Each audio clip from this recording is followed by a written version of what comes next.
Bhavnagar ABVP દ્વારા યુનિવર્સિટીમાં external અને રીએસેમેન્ટ તેમજ પરિણામના મુદ્દે આવેદનપત્ર પાઠવવામાં આવ્યું હતું। એબીવીપી દ્વારા યુનિવર્સિટીને આવેદનપત્ર આપીને એક્સટર્નલ વિભાગની પરીક્ષા તેમજ રીએસેસમેન્ટ અને અન્ય વિભાગની પરીક્ષાનું પરિણામ જાહેર નહીં કરવાને પગલે વિદ્યાર્થીઓને નુકસાન જઈ રહ્યું છે। આમ વિદ્યાર્થીઓના મુદ્દે એબીવીપી લાલચોળ થયેલ છે અને આવેદનપત્ર આપીને ઉકેલ લાવવા માંગ કરી છે।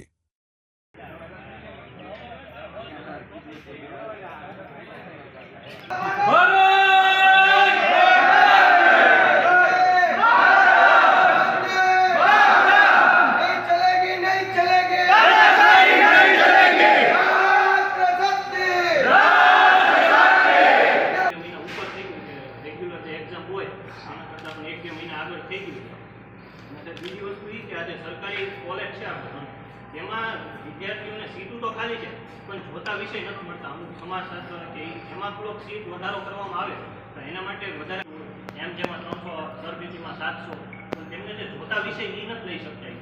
એમાં સર કન્વર્ટ થઈ જાય તોય કે કન્વર્ટ થઈ જાય એટલે ખાલી સીટ રહેતી હોય કન્વર્ટ થઈ જાય। બીજી વસ્તુ એમ છે કે અમારા બીએસએમ 6 નું સાહેબ પ્રવેશમાં ના હોય વેઇટિંગવાળા વિદ્યાર્થીઓનો પ્રવેશનો સમય મર્યાદામાં ના મળે તો એ બેલેન્સ કરવા આપણે તો ઓફર લેટર તો વધારે જનરેટ કરીએ તો મેક્સિમમ વિદ્યાર્થીઓ પ્રવેશ સુધી પહોંચી શકે છે।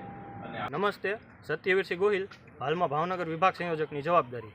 આજે અમે અખિલ ભારતીય વિદ્યાર્થી પરિષદ આજે યુનિવર્સિટીમાં જે યુનિવર્સિટીના વિવિધ વિષયો છે જે વિદ્યાર્થીને અગવડતા પડે છે તેને લઈને આવેદન આપવા આવ્યા છીએ।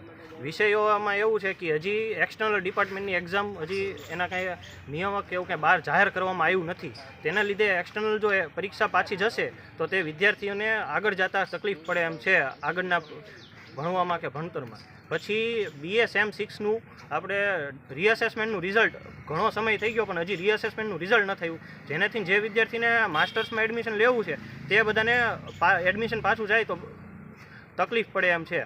અને બીજો વિષય એ છે કે આમાં જે રીઅસેસમેન્ટમાં જેને આપ્યો હતો જે વિદ્યાર્થીએ તે બધાને ખાસ કાંઈ સુધારો કરવામાં આવ્યો નથી કે જે રીતના જે વિદ્યાર્થીએ લખ્યું હતું તે રીતના પણ રીઅસેસમેન્ટમાં કાંઈ ફેરફાર કરવામાં ન થયો। તો એ વિવિધ બાબતે આજે અખિલ ભારતીય વિદ્યાર્થી પરિષદ યુનિવર્સિટી ખાતે આવેદન આપવા આવી છે।